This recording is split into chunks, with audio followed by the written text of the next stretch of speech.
예, 오늘은 이제 고린도 후서 2장 1절에서 11절까지 이제 말씀을 가지고 나눠봅니다. 오늘 이제 방금 우리가 읽었는데, 많이 나오는 단어가 방금 말씀하셨죠? 뭔 단어가 제일 많이 나와요? 근심이요. 근심, 근심하게 한 자, 근심이라는 단어가 많이 나와서요. 근심이라고 나와 있지만은 또 다른 표현을 하면 슬픔이다라고, 해북역에는 슬픔이라고 슬픔이. 그렇게 나와 있어요. 근심하게 한 자, 슬픔을 가지게 한 자, 내가 슬픔의 가운데 있다는 거, 근심이라는 단어가 많이 나왔고, 그 다음에 또 무슨 단어가 나왔어요? 근심, 걱정. 걱정이라는 단어가 많이 나왔어요. 무슨 단어가 또 많이 나왔어요?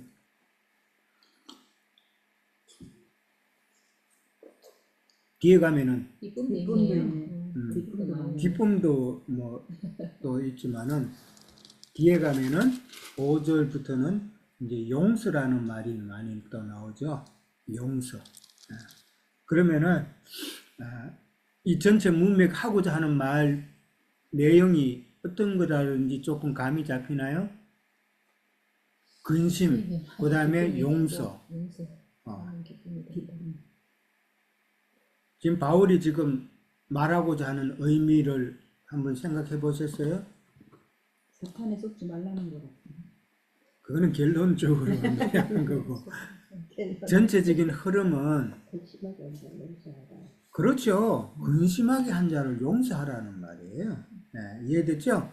네, 근심이라는 단어 나왔는데 바울 사도를 근심하게 했고 그 다음에 바울이 또 근심하게 했고 하는 이런 내용들이 나와요. 그러니까 교회에 근심하게 한 자를 뒤에 가서는 이제 너희들은 그들을 용납하라, 용서하라는 그 내용이다라는 거예요.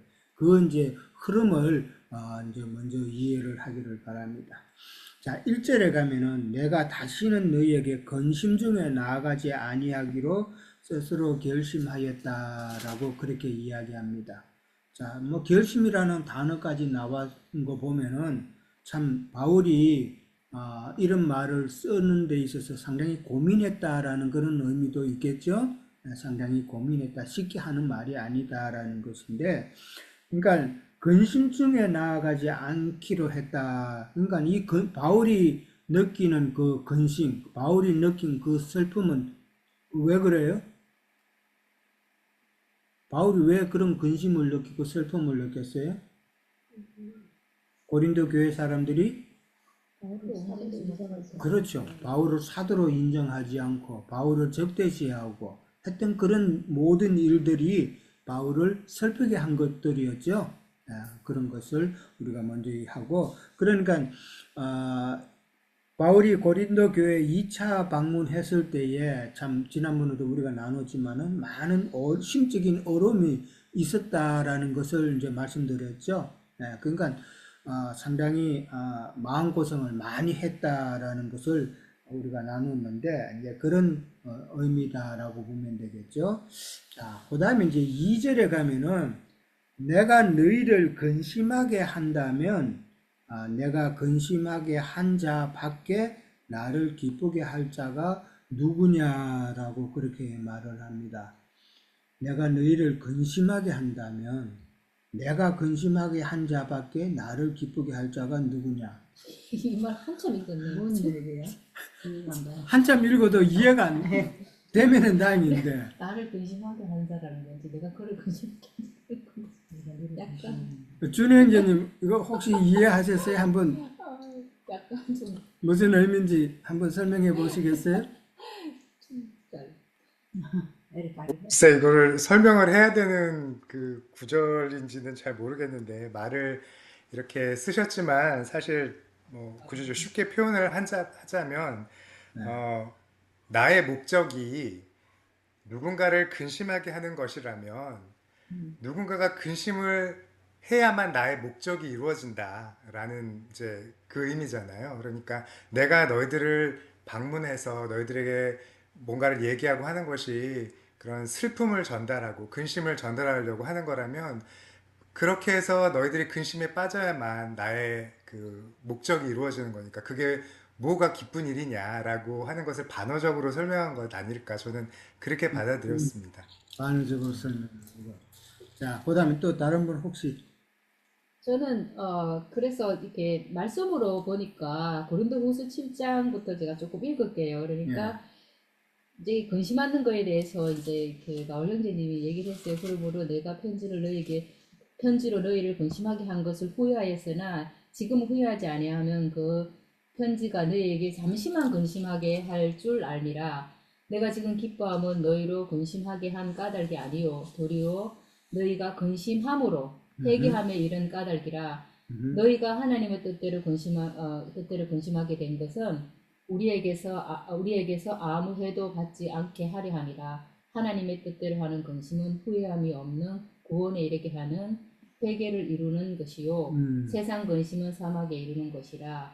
이제 그렇게 이제 바울 형제님이 여러 가지로 뭐 얘기하다 보면 상대방이 근심하게 할 일도 있고 그분으로 인해서 내가 근심이 될 수도 있지만 그거가 오히려 구원을 이루게 하는 회개를 이루게 하는 것이라서 나중에 기쁨이 되고 뭐 이런 그를 용서하고 뭐 아까 보면 그렇게 자, 연결되는 거. 바울 사도가 고린도 후서를 지금 이제 서신서를 쓰는 그 목적이 뭐예요? 복음 전하는 거예요. 목적이 뭘까? 그거부터 한번 생각해봐요. 바울이 지금 2차 방문 때에 3회자매님, 말씀하세요. 네, 교회에 제가 조금 바울 형제님이 3차로 다시 방문하고자 한 계획이 있었는데 헌금도 좀 모아라 했는데 바울 형제님을 받아들이지 않는 그 어떤 무리들이 충동을 해서 여기서 보면은 고린도 교회 전체가 바울 형제님을 배척한 게 아니고 몇몇이 그 교회를 충동을 해서 바울 형제님은 여기서 3장에서 보면은 자처 청거서를 보여주라 하고 그렇게 그래서 바울 형제님은 누가 보낸지도 모르고 혹시나 이단일 수도 있는 거니까 바울 형제님 받아들이지 말라 하는 충동질 하는 자들이 있었잖아요. 몇 명이. 그렇기 때문에 교회가 어느 지체들은 바울 형제를 받아들이는 마음이 있었고 교회 안에서 그 분란이 일어나서 받아들이지 않는 무리가 서로 섞여 있기 때문에 교회를 정화시키기 위해서 그래서 바울 형제의 세 번째 편지를 써서 내가 니네들이 내가 전하는 편지를 읽고 그 교회 안에서 이단자들을 물리쳐서 교회에서 쫓아내라. 그렇게 했었잖아요. 근데 그들이 교회에서 그렇게 한 거예요. 쫓아낸 후에 이제는 다시 용서를 해라. 왜냐하면 교회가 한 번은 정화가 돼서 분리되는 안에서 서로가 하나 돼야 되기 때문에 바울형제는 교회를 정하게 하기 위해서 다시 또 그렇게 하신 걸로 볼 수가 있는데요. 잘 지적을 네. 하셨. 그러니까 바울 사도가 지금 고린도 후서를 써서 이렇게 저는 주 목적은 일단은 회개를 촉구하는 거예요. 교회를 어지럽힌 자들을 회개를 촉구하는 그 내용이고 방금 또 삼회자매님 말씀하신 것처럼 그렇게 회개가 일어나면은 교회가 다시 한번 새롭게 서는 그런 기회가 된다라는 것이죠. 그러니까 고린도 후서의 그 목적이 이제 7장에 가면은 이제 고린도 교회 사람들이 회개가 일어나죠. 회개가 일어나는 것이기 때문에 바울의 원함이 이제 되는 것이죠. 그러니까 그런 회개가 일어나는 것이 오늘 지금 2절에 말은 나를 기쁘게 할 자들이라는 표현이 되죠. 그들이다. 그러니까 여기서 내가 너희를 근심하게 한다 할 때 이 너희는 고린도 교회 사람들이 있겠죠. 고린도 교회단 말이에요. 근데 바울이 고린도 교회를 근심하게 한다는 말은 방금 자매님 말씀하신 것처럼 고린도 교회를 어지럽힌 자들, 문제를 일으킨 자들, 그들을 갖다가 사도의 명에 따라서 출애시켰다는 말이에요. 네. 출애시킴으로 인해서 교회에서는 어려움이 있죠. 그렇죠? 교회가 누가 있다가 그 사람이 좀 악한 일을 해서 출애를 당하면 교회적으로도 어려움이 있잖아요. 이제 그게 이제 우리가 지난번에 그 고린도 전서를 할 때에 5장에 나오면은 그게 아버지의 아내를 탐했던 자가 있죠. 그 자를 두고 이야기할 때에 5장 2절에 보면은 어찌하여 통한이 여기지 아니하고 그 일 행한 자를 너희 중에서 쫓아내지 아니하였느냐라고 그렇게 이야기했죠. 그렇게 이야기한 말은 이제 나중에 바울은 고린도 교회 근심하게 했다는 말은 이런 악한 일을 행한 자를 영적인 엄행을 행한 자들이고 교회에서 자기가 나서려고 하는 질서를 무너뜨린 이런 자를 바울은 출애시켰다라는 것이죠. 그래서 고린도 교회 사람들에게 있어서는 그게 근심이 되었다라는 그런 내용이에요. 그렇게 보고 그 다음에 내가 근심하게 한 자, 그러니까 바울이 근심하게 했다라는 자는 또 누구일까 그러면? 바울의 그 징계로 인해서 근심받은 자는 교회 고린도 교회에서 악을 행한 자들이죠. 그렇죠? 네. 고린도 교회에서 내가 근심하게 한 자, 내가 치리함으로 그 사람이 슬픔을 당하잖아요. 그렇죠? 그러니까 악을 행한 자들이죠. 악을 행한 자들 밖에 나를 기쁘게 한다는 말은 또 뭐예요? 내가 징계했던 그 사람이 나를 기쁘게 한다는 말은 그렇죠. 회개하고 돌아오는 일이단 말이에요. 말이 참 어렵게 이렇게 해놨어요. 그러나 흐름을 잘 이해하면은 바울이 징계를 함으로써 고린도 교회에 근심이 이제 생긴 거지만은 그러나 바울이 근심하게 했던 자, 치리 징계했던 자가 다시 돌아오면은 바울에게 있어서는 기쁘게 하는 자들이다 이 말이죠. 악한 자들이 돌이키고 회개함으로써 참 돌아오면은 바울뿐만 아니라 교회를 기쁘게 하는 일이다라는 그런 이야기죠. 이해되셨죠? 네, 저도 2절 이 말씀을 읽고 한참을 좀 고민을 했어요. 이게 말이 그냥 꼬여가지고 그런데 참 이런 의미였다라는 것을 이제 하나님이 또 깨닫게 해주셨어요.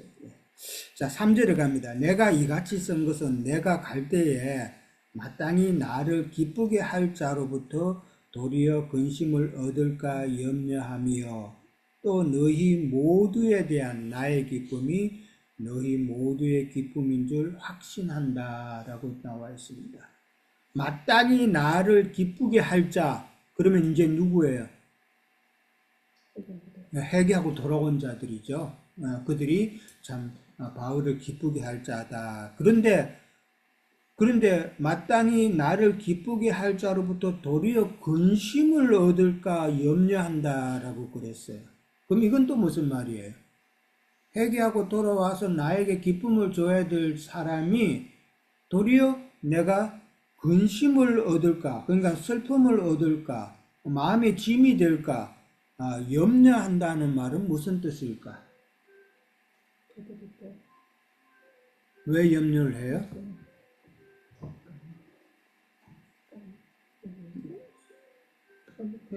아니야, 신경 쓰지 마. 자, 염려한다. 왜 염려가 돼요? 회개하고 돌아오면은 기쁨이 되는데, 온전한 기쁨이 되지 않고 염려한다는 말은 어떤 게? 가슴속 마음이 또 온전하지도 않고. 그렇죠. 완전히 회개하고 돌아와서 참 교회와 바울에게 참 기쁨이 돼야 되는데, 염려가 된다는 말은 그 사람 또 몰라내고 완전히 회개치 않은 경우가 되겠죠. 그렇죠. 말로는, 입으로는, 아이고, 내가 회개했습니다. 잘못했습니다. 이렇게 했지만은, 그러나 교회에 와서 여전히 자기의 옛날 그 버릇이 나와가지고, 자기가 교회에서 참, 질서를 무너뜨리고 자기가 앞서려고 하는 그런 행동, 이런 행동이 여전히 있으면은, 그거는 교회와 사도들을 염려케 하는 것이죠. 네. 왜 이런 경우가 생겨요? 완전한 해결을 하지 못한 이유가 뭐예요? 네? 말씀을 제대로 깨닫지 못했어요. 그렇죠. 그냥 네. 막 이렇게 말씀을 사랑으로 제대로- 받아들였는데 네. 그 말씀을 깊이 뿌리를 못 내리면 또 오면은 그 실질적으로도 나갔다가 들어오면은 그 적응하는 시간이 걸리고 그 사람이 진짜 그런 어떠한 것들이 있는 것들을 보는 거니까. 그러니까 세상적으로도 우리가 많이 보죠. 이미 끊어졌다. 깡패 두목이었다가 감옥소로 들어가가지고 예수 믿고 이제는 구원받았고 이제는 뭐 예수 전도사 옛날에 그 깡패 그 두목 누군가가 그런 말을 했어요. 이제는 전도사로 그냥 복음을 전하겠다라고 이제 그랬어요. 그러다가 한참 뒤에 이제 감옥에서 나왔어요. 나왔는데 그 사람이 또 붙잡혀 갔어요. 또 악한 일을 해가지고. 그건 완전히 회개한 거예요, 안 한 거예요? 안 한 거죠. 예. 근데 왜 그런 경우가 생겨요? 우리가 남았으니까. 혼적인 회개다 말이에요. 혼적인 회개. 예. 아까 말씀을 에리카 그대로 자매님 전해드리는 말씀한 대로 참 진리를 깨닫지 못하고 사람의 그 혼적인 감정에 의해서 내가 도덕적인 잘못을 했다라고 깨달으면은 그것은 온전한 깨달음이 아니다라는 말이에요. 그러니까 혼적인 깨달음만 가지고 내가 회개했다라고 그렇게 생각하면 착각이라는 것이죠. 참 회개는 진리를 깨달음으로써 말씀을 바로 깨달음으로써 내가 어떠한 죄인인가를 깊이 깨닫는 거죠. 도덕적인 죄인이 문제가 아니죠. 영적인 죄인, 하나님을 아프시게 한 그 죄인, 그 죄를 내가 말씀을 통해서 깨달아야 된다라는 것이죠. 그것이 참 회개다라는 것이잖아요. 그러니까 혼적으로 인한 그런 회개는 참 위험하다. 세상 교회에 있으면은 그런 회개 많이 하지 않았어요? 예. 다 눈물 콧물 쏟고 다 그랬죠? 그런데 나중에 지나고 나면은 건강하세요. 또 마찬가지예요. 예. 부흥사가 와가지고 회개하라고 막 다구치면은 그때는 막 혼축으로 막 감정이 일어나가지고 막 회개하고 그랬잖아요. 눈물 콧물 쏙 다 했잖아요. 근데도 진리를 알지 못함으로 나중에는 또 되돌아간다는 것이죠. 그건 온전한 되돌아섬이 아니다. 그거는 진리가 없기 때문이다라는 것을 우리는 다시 한번 깨닫게 되죠. 근데 세상 교회에서는 교인들이 이런 부분을 잘 몰라요. 너무 감정적이고 그 다음에 도덕적이고 종교적인 그런 행위 속에 있기 때문에 참 예배도 거룩하게 드려야 된다. 맞아요. 거룩하게 드려야죠. 누가 함부로 드려야 돼요. 근데 자기네들이 그 순서에 따라서 찬양도 있어야 되고 기도도 있어야 되고 헌금도 있어야 되고 뭐 헌금송할 때 특별성도 있어야 되고 이러한 것이 예배라고 생각하는 그 생각 자체가 잘못된 것이다라는 것이죠. 그러니까 그런 거는 다 습관이죠. 간섭이죠. 그 간섭을 따라 해야 된다라고 하는 그 생각 자체가 마귀의 거짓 속삭임이죠. 마귀의 계책이잖아요. 참 이것을 이야기를 하면은 참 어려워요. 사람들이 너무 거기에 적혀 있기 때문에 종교적인 신앙생활에 너무 꽉 묶여 있기 때문에 말이 안 통해요. 자기네들이 하는 그 방식대로 해야 된다는 거예요. 집에서 몇 명이 모여서 그냥 교회에서 예배당에서 하는 그런 순서 없이 그렇게 하면은 예배가 아니라고 생각하는 거예요. 그러나 예수님께서 뭐라고 그랬어요? 진정으로 예배할 때가 오나니 뭐로 예배를 해야 된다고 그랬어요? 주님의 영 안에서, 진리 안에서 예배하는 것이 참 예배라고 그랬잖아요. 근데 세상 교회에서는 주님의 영 안에서 예배드려요? 다른 영 안에서 예배드리잖아요. 그 다음에 또 진리 안에서 예배드려요?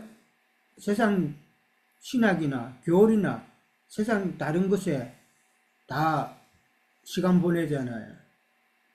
전혀 그들은 주님의 영 안에서 진리 안에서 예배라는 게 없어요. 심하게 말하면은. 그들이 깨닫고 뭐 조금 가는 건 혼적인 감정일 뿐이에요. 진리로 하지 않는데. 참 요즘 연말이라서 특별 새벽기도 큰 교회들은 많이 하죠. 특별 새벽기도 하는데 뭐 여기 뭐 큰 교회 가까운 데 있어요. 여기 제가 집에서 차로 5분도 안 되는 교회 거리에 큰 교회가 두 군데나 있어요. 연말 되면 특별 새벽기도 하잖아요. 또 헌금까지 한대요. 헌금까지 하는데 동그라미가 하나 평소보다는 동그라미 통계가 나오는데 동그라미 하나가 더 붙었더래요.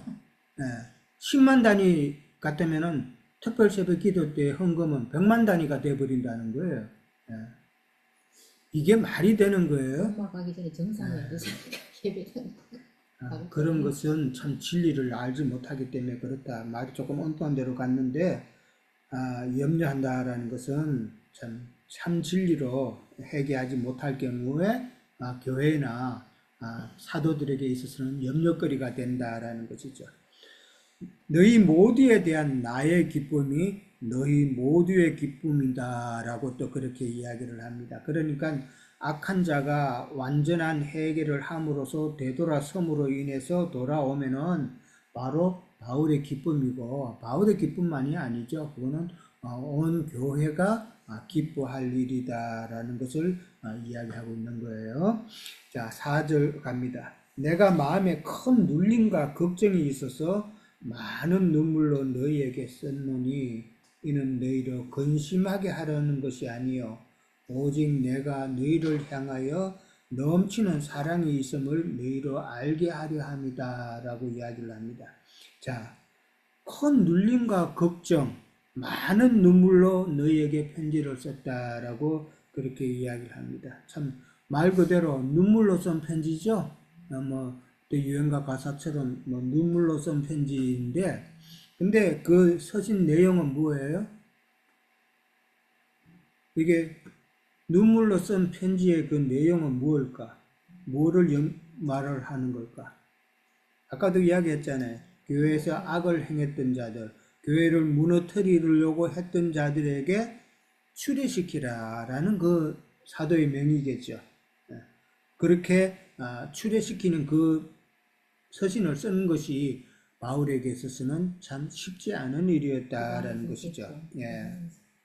그러니까 추례시킴으로 참 교회가 근심하게 되고, 그렇지만은 더 나아가서 만약에 회개하고 참 돌아오면은 너희는 넘치는 사랑으로 교회는 용서하라라는 그런 의미다라는 것이죠.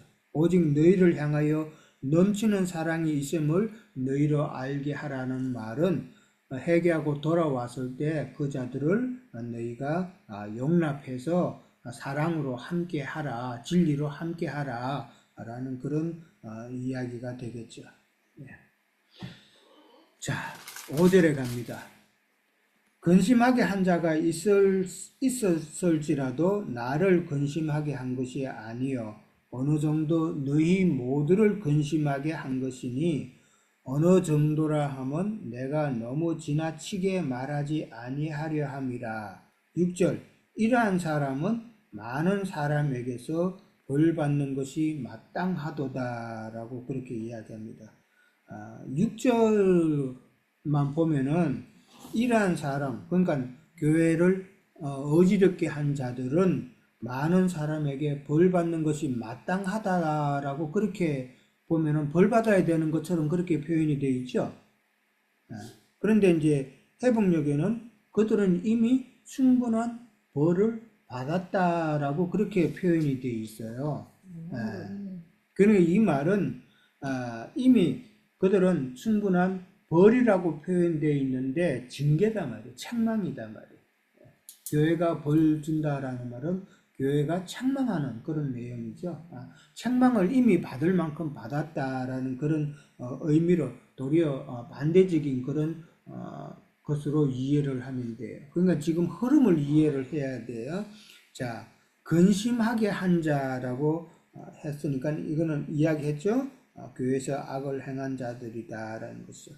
교회에서 악을 행한 자들은 바울에게만 근심이 아니라 교회 모두에게 근심이 되는 것이죠. 교회 모두에게 근심이 되는 것이다.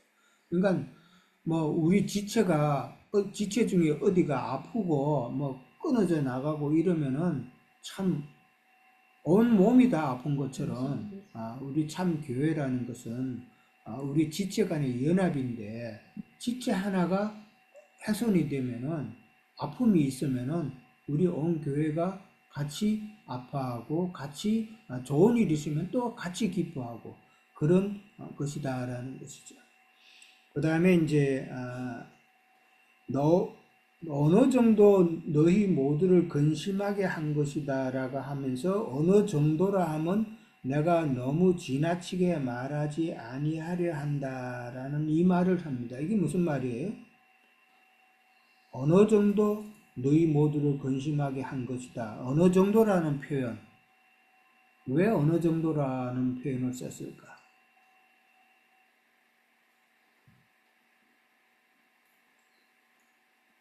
교회에 어떤 악을 행해서 교회 모든 사람을 근심하게 하면은 교회 모든 사람의 반응은 어떨까요? 일반적인 반응은 좀 격한 반응이 나오죠. 그렇잖아요.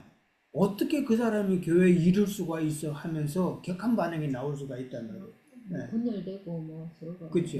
그러니까 의견이 그런 격한 충돌되고. 반응이 나오면은 그 사람이 회개하고 돌아왔어도 온전히 교회 모임에 들어올 수 있어요, 없어요? 없죠. 그러니까 바울이 지금 어느 정도 그 사람이 교회에 해를 끼쳤다라고 그렇게 어느 정도라는 표현을 썼다라는 것은 너희가 그렇게 격하게 그 사람에 대해서 악한 감정을 표현하지 말라라는 그런 의미가 담겨 있다라는 것이죠. 이해되세요? 예. 그러니까 그 사람이 아무리 자기가 잘못했고 그랬지만은 그러나 사람이 너무 그것을 심하게 책망하고 그냥 격한 반응으로 그러니까 나쁘게 몰아가면은 그 사람도 감정이 상함을 입죠.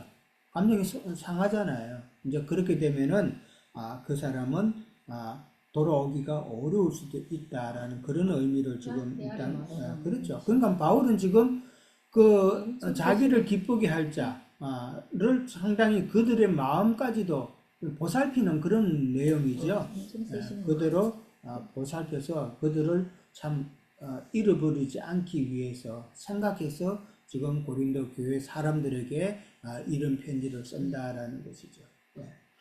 그러니까 악을 행한 자를 바울이 치리를 했고 그 다음에 교회도 정죄를 했지만은 그러나 그가 회개하고 그 다음에 회개하면은 그러니까 돌아오면은 받아 줘야 된다라는 것이죠. 너무 용서하지 않는다든지 그 다음에 과한 그 책망을 한다든지 그렇게 하지 말라는 것이죠.